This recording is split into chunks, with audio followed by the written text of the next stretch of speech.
Hello दोस्तों, नमस्कार। स्वागत है आपका डीएस गुरुजी में। भारतीय संविधान जब बना तो इसके अंदर 395 अनुच्छेद थे। समय आगे निकलता है, धीरे धीरे परिवर्तन होते जाते हैं, संविधान का संशोधन होता है, अलग अलग प्रकार से आर्टिकल संविधान के अंदर आते जाते हैं। वर्तमान में अगर मैं कहूं तो 440 या 450 से भी ज़्यादा आर्टिकल संविधान के अंदर है। इनकी एग्जैक्ट संख्या क्या है ये बदलती रहती है, इसीलिए इनको एग्जैक्ट बताया नहीं जा सकता। एक बात मैं और बताऊं, अलग अलग बुक में अलग अलग रेफरेंसेस के साथ कभी 450, कभी 460 और कभी 448 संविधान में आर्टिकल्स की बात की जाती है। दरअसल होता क्या है, इन आर्टिकल्स के मध्य अलग अलग कानून बने होते हैं। जैसे कि अभी एक संविधान संशोधन हुआ था, 124वां संविधान संशोधन वो था। 124वें संविधान संशोधन में जो स्वर्ण इकोनॉमिकली बैकवर्ड हैं, आर्थिक तबके से गरीब हैं, उनको 10% आरक्षण दिया गया। इसके अंदर भी आर्टिकल्स में बदलाव हुआ। आर्टिकल नंबर 15 और आर्टिकल नंबर 16 के अंदर कुछ परिवर्तन के बाद ये पूरा हो सका है। अब यहाँ पर मैं बात करूँ, अनुच्छेदों से कई सारे प्रश्न बनते हैं। यूपीएससी का एग्जाम हो, पीसीएस का एग्जाम हो, एसएससी का एग्जाम हो, सीडीएस का एग्जाम हो, हर एक में पूछे जाते हैं। कांस्टेबल के एग्जाम्स में भी पूछे जाते हैं, भले वो कोई सा भी प्रकार का कांस्टेबल का एग्जाम हो। संविधान के आर्टिकल्स में उसकी मूल जो है कानून वो छुपे होते हैं और उन कानूनों से संबंधित प्रश्न पूछे जाते हैं। कई बार अनुच्छेदों के भाग ए, भाग बी, खंड ए, खंड बी भी होते हैं, उनसे भी प्रश्न बनते हैं। और ये संविधान के इतने सारे आर्टिकल, इतने सारे अनुच्छेद है। संविधान के अंदर 22 भाग है। जब मूल संविधान था तो 8 अनुसूचियां थी। वर्तमान में अनुसूचियों की संख्या 12 कर दी गई है और ऐसा कहा जा रहा है कि नया जो संविधान संशोधन 124वें नंबर का हुआ, उसको भी अनुसूची में डालने के बाद अपने पार्लियामेंट में कही गई है। और किसने कही ये बात? ये बात कही है जो बिहार के एक नेता हैं, उनका नाम है रामविलास पासवान, उन्होंने कही है। तो हो सकता है अगर ये उस अनुसूची में डाला जाएगा तो वो अनुसूचियाँ जो है 13 हो जाएगी। आपको एक बात और बता दूं मैं, इसी प्रकार के क्वेश्चन बहुत ज़्यादा बनते हैं, करंट के भी होते हैं और संविधान पॉलिटी का पार्ट है ही। अब यहाँ पर मैं आपको ये चीज़ आप देख सकते हैं, पढ़ सकते हैं, डाउनलोड भी कर सकते हैं, लेकिन मैं आपको एक एक चीज़ की डिटेलिंग बता दूंगा। तो एक एक अनुच्छेद, वैसे ज़्यादातर जितने भी अनुच्छेद हैं उनमें से ये 80 संविधान के ऐसे अनुच्छेद हैं इनसे कई बार प्रश्न बने हैं और लगभग 70% क्वेश्चन यहीं से उठ के आते हैं। तो इनको मैं समझाने वाला हूँ। इनको अगर एक बार आपने ध्यान से इस वीडियो को सुन लिया तो आपका कोई भी डाउट अनुच्छेद जैसा नहीं रहेगा। शुरुआत करते हैं इस वीडियो की। मूल संविधान में 395 अनुच्छेद थे, आपको पता है, 22 भाग, 8 अनुसूचियां, वर्तमान में 12 हो चुकी है। भारत का संविधान 29 नवंबर सन 1949 को बनकर तैयार हुआ। यह भी एक फैक्चुअल डेटा है, कई बार पूछ लिया जाता है। 26 जनवरी 1950 को पूरे भारत देश में लागू किया गया। इस लेख में हमने बहुत सारे अनुच्छेदों को शामिल किया है, जिसको आप पढ़ सकते हैं, देख सकते हैं। अब यहाँ पर एक नंबर पे लिखा हुआ है अनुच्छेद नंबर 1। अब दोस्तों, जैसे जैसे संविधान आगे बढ़ता है ना, अब संविधान लिखना कैसे शुरू हुआ, ध्यान से देखिएगा, अनुच्छेद खट से याद हो जाएगा। सबसे पहले संघ का नाम और राज्य क्षेत्र। भाई अपने पास एक धरती का टुकड़ा है, उसमें अलग अलग रियासतें थी जिसमें अंग्रेजों का राज था। अंग्रेज चले गए, उन रियासतों को मिला करके सरदार वल्लभ भाई पटेल ने भारत बनाया, हिंदुस्तान बनाया। अब सबसे पहले उसका नाम तो हिंदुस्तान हो गया, लेकिन उसके बाद राज्य क्षेत्र का नाम लिखना पड़ेगा। उसी के बाद तो सारी चीजें संविधान के अंदर में आएगी। तो सबसे पहले अनुच्छेद नंबर 1 में क्या किया, संघ का नाम और राज्य क्षेत्र का नाम डिसाइड किया। जहां जहां संघ आएगा, संघ का मतलब राज्य से ही प्रतीत होता है। ठीक है, हम संविधान में संघीय ढांचा का इस्तेमाल करते हैं। संघीय ढांचा मतलब वो ढांचा होता है जिसमें राज्य सरकार और केंद्र सरकार साथ मिलकर काम करे। दूसरा आता है अनुच्छेद नंबर 3। अनुच्छेद नंबर 3 जो है वो नए राज्यों के निर्माण और वर्तमान राज्यों के क्षेत्रों, सीमाओं या मौजूद राज्यों के नाम परिवर्तन से संबंधित होता है। पहले राज्य बनाया, उसका नाम दिया, फिर उस नाम में परिवर्तन करना है तो तीसरे नंबर के अनुच्छेद से पर करेंगे। फिर आता है अनुच्छेद नंबर 13। अनुच्छेद नंबर 13 मौलिक अधिकारों को असंगत या उनका अल्पीकरण करने वाली विधियों के बारे में होता है। मौलिक अधिकार, जो मौलिक अधिकार दिए हुए हैं संविधान में, उनसे संबंधित असंगत या उनका अल्पीकरण करने वाली जो विधियां होती है उनसे संबंध रखता है 13वां। ध्यान रख लेना। अनुच्छेद नंबर 13। अब आता है अनुच्छेद नंबर 14। जब अनुच्छेद नंबर 14 आता है तो ये कानून को समानता का अधिकार या कानून के समक्ष समानता का अधिकार दिखाने के लिए प्रयोग में लाया जाता है। इस प्रकार का कानून बनाया गया कि कानून जो है सभी के लिए समान है, वो लिखा गया अनुच्छेद नंबर 14 में। अनुच्छेद नंबर 16 की अगर मैं बात करूं तो सरकारी नौकरियों में सभी को अवसर की समानता मिले। अब अनुच्छेद नंबर 16 सरकारी नौकरियों में सभी को समान अवसर, समझ में आ गया। 124वां संविधान संशोधन इसी अनुच्छेद के तहत हुआ है। भाई सभी को क्या मिलने चाहिए? समान अवसर मिलने चाहिए। ये किसने कहा था? भीमराव अंबेडकर की ये मान्यता थी कि सभी को समान अवसर मिले। जो इकोनॉमिकली बैकवर्ड है, आर्थिक रूप से कमजोर तबका है या कमजोर कास्ट है, उसको भी बराबर अधिकार मिले, बराबर समानता मिले। इस वजह से अनुच्छेद नंबर 16 और 15 में ये सारी बातें लिखी गई है। पूछा जा सकता है, बहुत इंपॉर्टेंट है अनुच्छेद नंबर 16। अनुच्छेद नंबर 17 में आता है अस्पष्टता का उन्मूलन। जितनी भी अस्पष्टता है उसका उन्मूलन हो, ये बातें बताई गई है 17 के अंदर। फिर उसके बाद आता है अनुच्छेद नंबर 19। अनुच्छेद नंबर 19 की कई ज़्यादा बार बातें होती है। जब भी मीडिया में आप कोई चीज़ देखते हैं तो अनुच्छेद नंबर आर्टिकल 19 की बात अक्सर की जाती है। कुल मिलाकर के आप अपने भाव को, अपनी बात को एक प्रकार से रख सकें तहजीब के दायरे में, वो संबंध होता है अनुच्छेद नंबर 19 को। अभिव्यक्ति की स्वतंत्रता के बारे में ये अधिकार संरक्षण रखता है, यानी कि आप कुछ भी आपके विचार चल रहे हो दिमाग में, उनको प्रकट कर सकते हो अगर आप तहजीब के दायरे में उनको प्रकट करना चाहो तो। अनुच्छेद नंबर 21 क्या कहता है? अनुच्छेद नंबर 21 ये कहता है कि प्राण और देही स्वतंत्रता का संरक्षण इसके तहत होता है। यानी आपकी देही की जो स्वतंत्रता है वो आपके ऊपर निर्भर करती है, ये बताता है आपको संविधान का अनुच्छेद नंबर 21। इसका एक पार्ट और भी है, अनुच्छेद नंबर 21A। अनुच्छेद नंबर 21A ये कहता है कि प्राथमिक शिक्षा का अधिकार। ये प्राथमिक शिक्षा का अधिकार बहुत महत्वपूर्ण है, कई बार पूछा जाता है, इसका ध्यान रखना है। 21A तो ध्यान रख लेना, 1 2 ऐसे लिखते हैं ना अपन, लेकिन एक पीछे शुरू करना है, 2 इधर करना है, फिर ABCD पढ़ते हैं अपन। तो 21A 1 2 ABCD वाला A, तो ये क्या होता है? 1 2 ABCD किस में आती है? शिक्षा में आती है ना, तो प्राथमिक शिक्षा में आती है। बचपन में ही ना ABCD 1 2 पढ़ेंगे, बड़े होकर थोड़ी पढ़ेंगे। तो प्राथमिक शिक्षा का अधिकार क्या देता है? 21A 21A, समझ में आ गया। फिर आता है अनुच्छेद नंबर 25। अनुच्छेद नंबर 25 ये कहता है अंतर आत्मा की स्वतंत्रता, मनचाहा काम और मनचाहा धर्म की प्रचार प्रसार कर सकते हो। यानी कि आपको जो जम रहा है कि आप हिंदू बन के रहें, आप हिंदू हैं लेकिन आप फिर भी मुस्लिम धर्म संप्रदायों के लोगों से मिलें, उनकी पूजा करें। आप मुस्लिम हैं तो भी आप हिंदू मंदिरों में जाएं और पूजा करें, आस्था माने, किसी धर्मगुरु को माने। जैसे मान लीजिए मुरारी बापू है, हिंदू धर्माध्ययन किया हुआ है, हिंदू प्रवचन देते हैं, लेकिन फिर भी कई सारे मुस्लिम जो है धर्मावलंबी उनको गुरु मानते हैं। तो ये अधिकार अपन को कौन देता है? अनुच्छेद नंबर 25। अंतरात्मा की स्वतंत्रता, मन चाह काम आप कर सकते हैं, मन चाह धर्म आप अपना सकते हैं, प्रचार प्रसार करते हैं, स्वतंत्रता है आपको।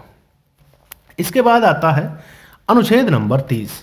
अनुच्छेद नंबर 30 बेसिकली ये भी धर्म से संबंधित है। इसमें अल्पसंख्यक जो धर्म है, जो माइनॉरिटी है, माइनॉरिटी कौन है? सिख है, सबसे कम लोग वही हैं भारत के अंदर। उसके बाद अगर हम बात करें जैन आते हैं, फिर अपने मुस्लिम भाई बंधु आ जाते हैं। अल्पसंख्यकों को शैक्षिक संस्थानों में स्थापित करने और उनका प्रशासन करने का अधिकार है। ये किस में दिया गया है? 30वें नंबर के अधिकार में दिया गया है। अनुच्छेद नंबर 31C क्या कहता है?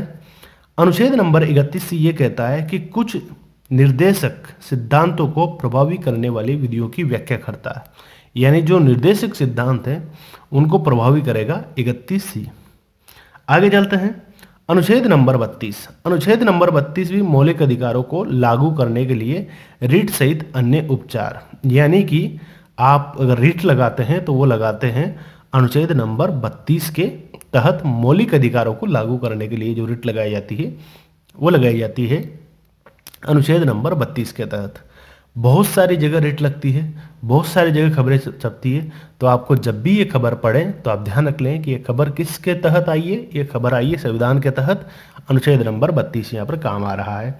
अगर आप खबर पढ़े और आपको अनुच्छेद याद नहीं आए तो एक बार इस लिंक को खोल लीजिए, डिस्क्रिप्शन में दे रहा हूँ, आप इसको खोल के देख लीजिए। जैसे आप देखेंगे 32 है तो फिर आप भूलेंगे नहीं, इसी प्रकार से याद करते हैं।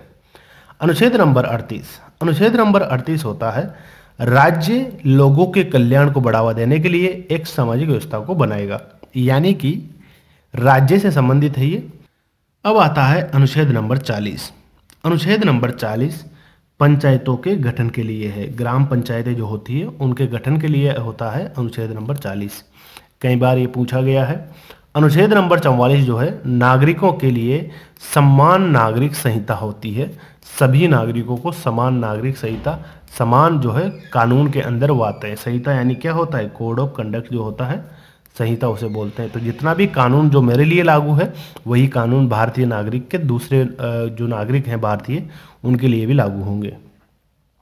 अनुच्छेद नंबर 45 ये कहता है कि 6 साल से कम उम्र के बच्चों के लिए अनिवार्य शिक्षा का प्रावधान है। ध्यान रख लेना, 45 नंबर का अनुच्छेद ये कहेगा 6 साल से कम उम्र के बच्चों के लिए शिक्षा का प्रावधान है। अनुच्छेद नंबर 46 ये कहता है अनुसूचित जातियों, अनुसूचित जनजातियों व अन्य कमजोर वर्गों के शिक्षा के आर्थिक हितों को बढ़ावा देता है। यानी अनुच्छेद नंबर 46 के अंदर आता है समाज कल्याण वाला पूरा पार्ट, जिसके तहत उनको स्कॉलरशिप भी दी जाती है। अनुच्छेद नंबर 50 क्या कहता है, कार्यपालिका से न्यायपालिका को अलग किया जाना है। यानी कि कार्यपालिका आपकी ब्यूरोक्रेसी जो अलग होगी, न्यायपालिका अलग होगी। इसीलिए क्या होता है, आपका कलेक्टर जो है वो एक्शन तो ले सकता है किसी के ऊपर, लेकिन उस कलेक्टर को भी पेश होना कहाँ पड़ेगा, अदालत में, क्योंकि कार्यपालिका जो है न्यायपालिका से अलग है और न्यायपालिका अपने हिसाब से कार्य कर रही है। अनुच्छेद नंबर 51 कहता है कि अंतर्राष्ट्रीय शांति और सुरक्षा को बढ़ावा देना चाहता है ये अनुच्छेद। ये अंतर्राष्ट्रीय शांति के लिए यूज किया जाता है। अक्सर विदेश मंत्री जो होती है इसी अनुच्छेद के संबंध में बातें करती है। अनुच्छेद नंबर 51 ये कहता है मौलिक कर्तव्य, भले ही मामला विदेश का है लेकिन आपका मौलिक कर्तव्य क्या कहता है उस पर भी ये बातें रखता है। अनुच्छेद नंबर 51A। इसके बाद आता है अनुच्छेद नंबर 72। अनुच्छेद नंबर 72 राष्ट्रपति की शक्तियों, जैसे कुल मिला के ये जो है 72वां, ये पूरा राष्ट्रपति को ही समर्पित है। राष्ट्रपति किसी को सजा दे सकते हैं, क्षमा कर सकते हैं, कुछ भी मामलों में सजा कम करना आदि का प्रावधान देता है। ये आता है 72 से। अब आता है अनुच्छेद नंबर 74वां। अनुच्छेद नंबर 74 जो है वो राष्ट्रपति को सहायता व सलाह देने के लिए मंत्रिपरिषद होती है। अक्सर होता क्या है, राष्ट्रपति को जो भी चीज़ इम्प्लीमेंट करनी होती है उसके लिए कई बार मंत्रिपरिषद उसको सलाह देती है, भाई ये चीज़ कर दीजिए या ये चीज़ करनी होती है। तो इसके संबंध में जो अनुच्छेद आता है वो आता है 74वां। 76वां जो अनुच्छेद है वो भारत के महान्यायवादी के लिए है, यानी कि चीफ जस्टिस ऑफ इंडिया के लिए है। जो चीफ जस्टिस ऑफ इंडिया है उनकी बात सबको माननी होती है। अब अनुच्छेद नंबर 78वां जो है वो राष्ट्रपति को जानकारी जो प्रधानमंत्री देता है इससे संबंधित जो कर्तव्य हैं उस प्रकार का अनुच्छेद है। तो जहां पर भी क्वेश्चन बनेगा कि प्रधानमंत्री का कर्तव्य कि वो राष्ट्रपति को जानकारी दे रहा है तो वहां पर आएगा 78 नंबर का, और ये कई बार यूज भी होता है। आगे चलते हैं अनुच्छेद नंबर 110। दोस्तों धन विधेयकों की जो परिभाषा होती है वो इसी अनुच्छेद के तहत दी जाती है। धन विधेयक आप जानते होंगे वित्त मंत्रालय के सब अंडर में ही आते हैं। अनुच्छेद नंबर 112 ये वार्षिक वित्तीय विवरण यानी कि बजट जो होता है उससे संबंधित रखता है। राजकोषीय घाटा कितना हुआ है पिछले साल का और आगे का क्या बजट है वो लोकसभा में सदन में पटल पर रखना पड़ता है, और उसके बाद जो है बताना पड़ता है वित्त मंत्री को कि इतना इतना इस सेक्टर में हम करने की इच्छा रख रहे हैं, और पिछला जो हिसाब है वो ये है। और जो पिछला हिसाब होता है उसे ही राजकोषीय घाटा कहा जाता है। यह प्रश्न भी पूछा जा चुका है। इसके बाद आता है अनुच्छेद नंबर 123। अनुच्छेद नंबर 123 ये कहता है जब संसद में मध्यावकाश होता है, यानी कि मध्यावकाश के दौरान राष्ट्रपति जो है अध्यादेश प्रख्यापित करने की शक्ति रखता है। अब ये अध्यादेश प्रख्यापित रखने की शक्ति जो है राष्ट्रपति के पास होती है, कब होती है ये होती है मध्यावकाश के दौरान। अब ये शक्ति किस अनुच्छेद के अनुसार राष्ट्रपति को मिली है, ये प्रश्न बनता है। तो आपको लिखना होता है 1, 2, 3 अनुच्छेद, यानी कि 123। आगे चलेंगे, अनुच्छेद नंबर 143। अनुच्छेद नंबर 143 ये कहता है कि सुप्रीम कोर्ट से परामर्श करने की राष्ट्रपति की शक्ति है, यानी राष्ट्रपति के पास ये भी पावर होती है कि वो सुप्रीम कोर्ट से परामर्श ले सकता है किसी भी बात में।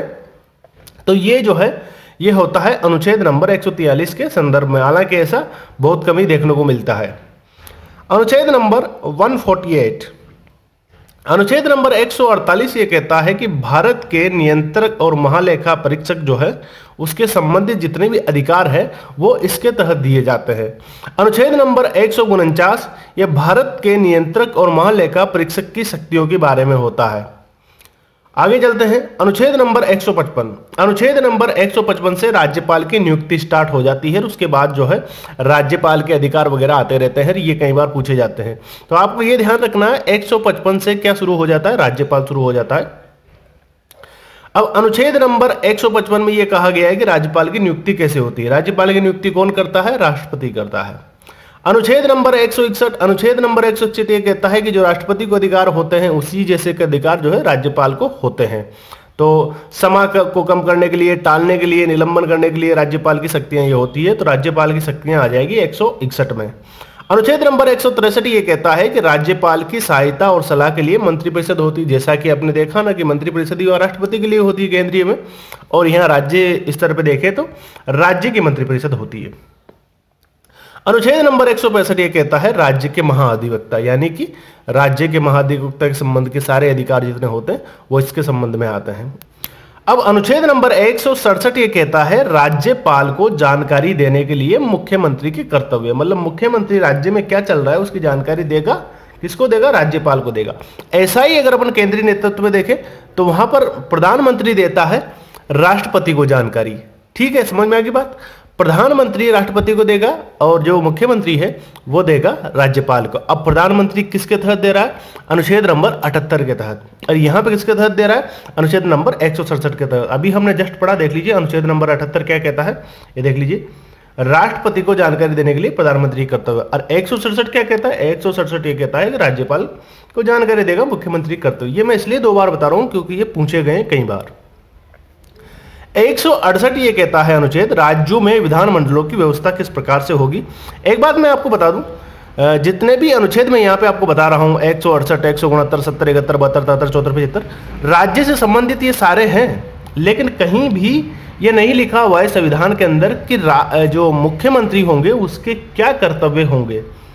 ये किसी भी अनुच्छेद में नहीं लिखा है, ये कई बार पूछा जाता है, तो इनमें से कोई नहीं जवाब आपका होना चाहिए। आगे अपन पढ़ेंगे, अनुच्छेद नंबर 169 राज्य में विधान परिषदों की रचना या उन्मूलन के संबंध में यह होता है। अनुच्छेद नंबर 170 ये कहता है राज्य में विधानसभाओं की संरचना कैसी होगी। अनुच्छेद नंबर 171 कहता है राज्य में विधान परिषदों की संरचना कैसी होगी। अनुच्छेद नंबर 172 कहता है कि राज्य में विधान मंडलों की अवधि कितनी होगी। कुल मिलाकर सारे कानून बनाए गए राज्य से संबंधित। और अनुच्छेद नंबर 173 कहता है कि राज्य में विधान मंडल की सदस्यता के लिए योग्यता क्या होगी। यह भी कई बार प्रश्न बनता है, तो 173 आपको बताना होता है, अनुच्छेद में लिखा हुआ ये। आगे चलें तो अनुच्छेद नंबर 174 ये कहता है राज्य विधायिका का सत्र, सत्रावसन और राज्य विधायिका का विघटन के बारे में ये सब कुछ बताया। कुल मिलाकर राज्य के बारे में सबको दिया हुआ है, लेकिन ये नहीं दिया गया है कि मुख्यमंत्री के कर्तव्य क्या क्या होंगे, मुख्यमंत्री के कार्य क्या होंगे, ऐसा किसी अनुच्छेद में नहीं लिखा है। ठीक है ना, ध्यान रखना इस बात को। अब अनुच्छेद नंबर 178 ये कहता है विधानसभा के स्पीकर और डिप्टी स्पीकर किस प्रकार से बनाए जाएंगे।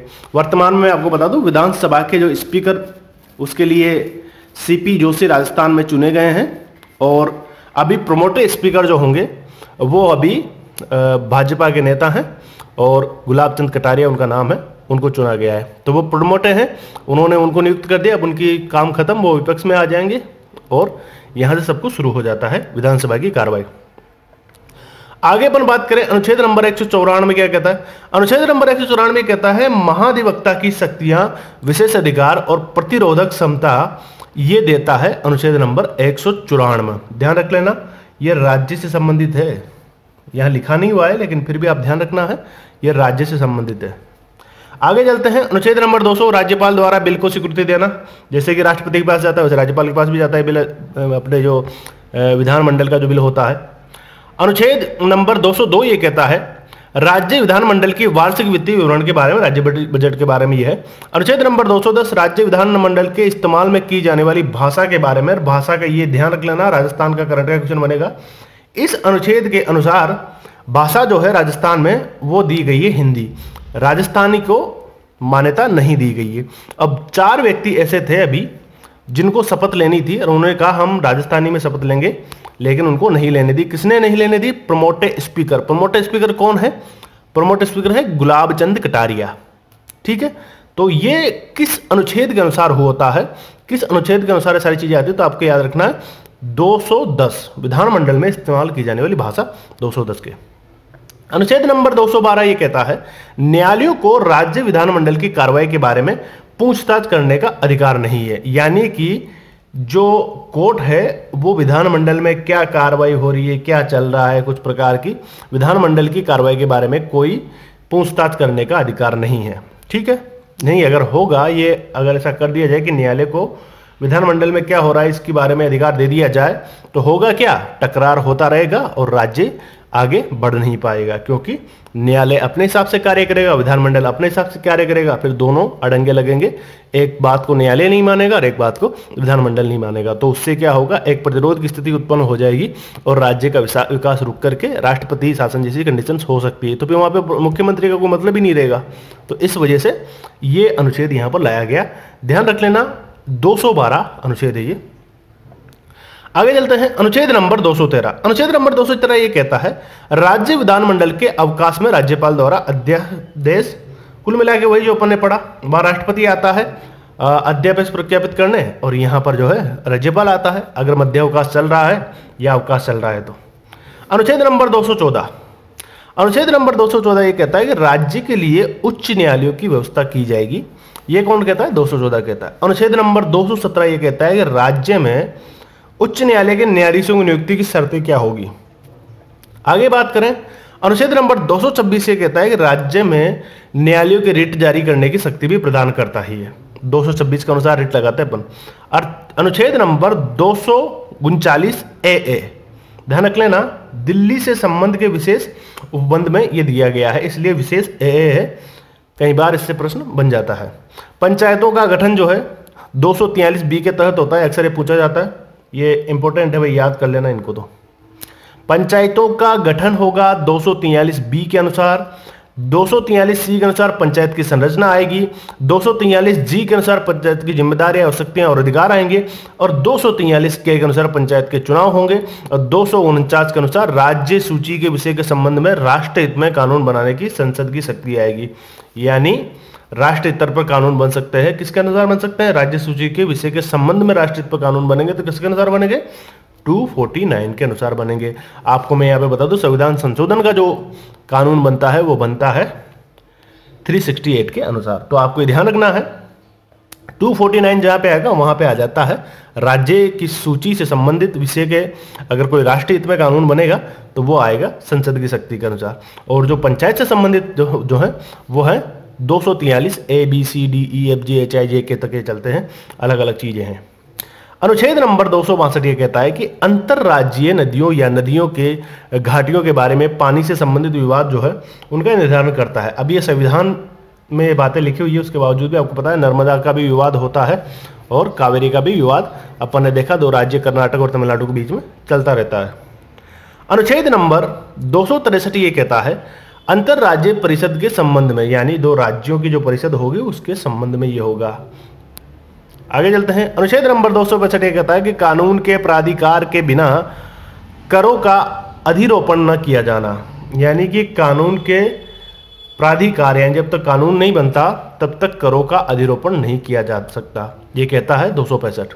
अनुच्छेद नंबर 275 ये कहता है कि कुछ राज्यों को संघ से अनुदान, यानी कुछ राज्य कौन होंगे, ये कुछ राज्य के बारे में दिया हुआ है, ऐसा नहीं कि सबको, कुछ राज्य होंगे जो विशेष दर्जे के राज्य हों या वहाँ पे विशेष प्रकार की कोई कंडीशंस हो, गरीबी से ज़्यादा वो हो, तो ऐसे राज्यों को जो है संघ कौन है, संघ यहाँ पर आप समझ सकते हैं जो कि केंद्र है वो संघ है। अनुच्छेद नंबर 280 है वित्त आयोग की स्थापना के बारे में। अनुच्छेद नंबर 300, कभी कभार प्रश्न पूछ लिया जाता है कि वित्त आयोग की स्थापना के बारे में कौन सा अनुच्छेद है, तो आपको 280 लिखना होता है। अनुच्छेद नंबर 300 जो है वाद और कार्यवाही से संबंधित होता है। अनुच्छेद नंबर जो 300A है वो विधि के प्राधिकार के बिना व्यक्तियों को जो संपत्ति से वंचित न किया जाना ये होता है, यानी कि जब तक कोई कानून ना हो उसके संबंध में तब तक किसी को वंचित नहीं किया जा सकता संपत्ति से, ठीक है ना। कानून के तहत ही सब चीजें होती है। आगे आता है अनुच्छेद नंबर 311, ये कहता है संघ या किसी राज्य के अधीन सिविल संस्थाओं में कार्यरत व्यक्तियों की रैंक में कमी की बर्खास्तगी।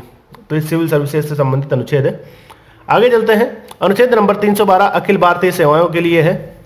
और अनुच्छेद नंबर 315 जो है संघ और राज्यों के लिए लोक सेवा आयोग की स्थापना के बारे में है। 315 के तहत ही सारी जो है आरपीएससी भी आपका कार्य करता है। आपको आरपीएससी के साइट पे देख लेना, अबाउट में जाओगे तो वहाँ पे ये लिखा हुआ है। अनुच्छेद नंबर 320 जो है वो लोक सेवा आयोग के कार्य के लिए है। अनुच्छेद नंबर 23 है प्रशासनिक न्यायाधिकरण के लिए है। और अनुच्छेद नंबर 324 जो है निर्वाचनों के अधीन निर्देशन और नियंत्रण की निर्वाचन आयोग की को निहित किया जाता है, यानी निर्वाचन का जितना भी कार्य होगा। और आपने देखा होगा निर्वाचन आयोग के नियमों का उल्लंघन कोई भी अधिकारी या कोई भी नेता जो है नहीं कर सकता, क्योंकि ये अनुच्छेद नंबर 324 में लिखा हुआ है कि निर्वाचनों के अधीक्षण निर्देशन और नियंत्रण की निर्वाचन आयोग में निहित किया जाना नहीं है। निर्वाचन को उस समय पर यह अधिकार होता है। अनुच्छेद संख्या 303 ये कहती है कि लोकसभा में अनुसूचित जातियों और अनुसूचित जनजातियों के लिए सीटों का आरक्षण होता है, जिसके तहत अलग अलग सीटें ऐसी सीटें बनाई जाती है। अनुच्छेद नंबर 335 ये कहता है कि सेवाओं और पदों के लिए अनुसूचित जातियों और अनुसूचित जनजातियों के दावे जो होते हैं इनसे संबंध ये रखता है। अनुच्छेद नंबर 352 आपातकाल की घोषणा या राष्ट्रीय आपात की उद्घोषणा के लिए किया जाता है इसका यूज, या इसके तहत ही सारी चीजें होती है। आपातकाल से संबंधित जब भी होता है, आपको पता होगा इमरजेंसी लगी थी उस टाइम पे इसी के आधार पर सारा कुछ हुआ था। अनुच्छेद नंबर 356 जो है राज्य में संवैधानिक मशीनरी की विफलताओं के मामले में प्रावधान या राष्ट्रपति शासन से संबंधित ये होता है। अनुच्छेद नंबर 360 जो है वित्तीय आपातकाल के बारे में उपबंध के संबंधित ये होता है, जब वित्तीय राजकोषीय जो प्रबंध है वो कमजोर पड़ता है तो इसके बारे में ये होता है। अनुच्छेद नंबर 365 जो है संघ द्वारा दिए गए निर्देशों का पालन करने में, उनको प्रभावी करने में या असफलता का प्रभाव होने पर राष्ट्रपति शासन जो लगाया जाता है वो होता है आपका अनुच्छेद नंबर 365 के तहत। आपने देखा होगा अक्सर कश्मीर में 365 के तहत ही राष्ट्रपति शासन लगाया जाता है। तो जहां पर राज्य और संघ दोनों का असफलता होगा, दोनों के संघीय ढांचे में कोई दरार आएगी तो वहां पर राष्ट्रपति शासन होगा और वो लगेगा 365 के तहत। अनुच्छेद नंबर 368 ये संविधान में संशोधन करने की संसद की शक्ति है और इसी के तहत सारे संशोधन होते हैं, मैंने आपको पहले भी बता दिया ही। अनुच्छेद नंबर 370 ये सबको पता है जम्मू कश्मीर राज्य के संबंध में अस्थायी प्रावधान है, ये अलग प्रकार का कानून वहाँ पे लगा हुआ है। इसको हटाने की अक्सर बात होती है, सरकार ये कहती भी है लेकिन हटता नहीं है, अभी तक नहीं हटा है। तो ये थे संविधान के महत्वपूर्ण 80 अनुच्छेद। अपन ने सबको डिटेल में जाना समझा, किस प्रकार से क्वेश्चन बन सकता है, क्या क्या रिलेटिव है इनके आसपास से। वैसे बेसिकली सुनने में अजीब लगते हैं लेकिन अगर डिटेल में एक दो बार आप मनन कर लेंगे तो याद भी हो जाएंगे, ऐसा कोई दिक्कत नहीं है। एक दो बार आप खुद से करिएगा। ये पीडीएफ आप डाउनलोड कर सकते हैं। अगर पीडीएफ वैसे तो साइट में यहाँ पे क्लिक करेंगे आप, ये वाला बटन आपको दिख रहा है, तो पूरा पीडीएफ आ जाएगा, यहाँ पे क्लिक करते हैं, ठीक है। और फिर भी अगर आपको पीडीएफ डाउनलोड होने में दिक्कत है तो मैं आपको इसको टेलीग्राम पे भी उपलब्ध करा दूंगा ताकि आपको कोई दिक्कत ना हो। ये महत्वपूर्ण है, इनको याद जरूर कर लें। धन्यवाद।